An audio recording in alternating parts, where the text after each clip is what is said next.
9:01 हॉस्पिटलमध्ये पेशंटची एंट्री आहे.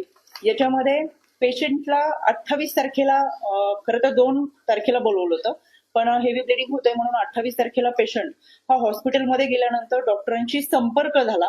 डॉक्टरांशी संपर्क झाल्यानंतर डॉक्टरांनी हॉस्पिटलमध्ये पेशंटला बोलवलं.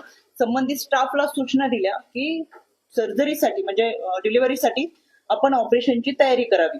त्या पद्धतीने स्टाफने ऑपरेशनची सुद्धा तयारी केली आणि पेशंटला ऑपरेशन थिएटरमध्ये घेऊन जाण्या अगोदर 10 लाखाची मागणी केली.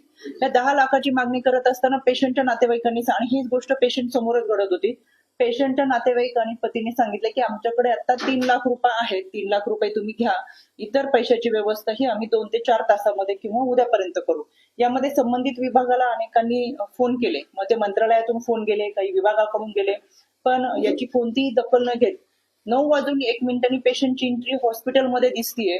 2:30 वाजता पेशंट हॉस्पिटलमधून बाहेर पडलाय. तब्बल 5.5 तास पेशंट हॉस्पिटलमध्ये असताना पेशंटला खूप मोठ्या प्रमाणात रक्तस्राव होत असताना सुद्धा कोणतेही प्राथमिक उपचार हॉस्पिटलकडून झालेले नाही.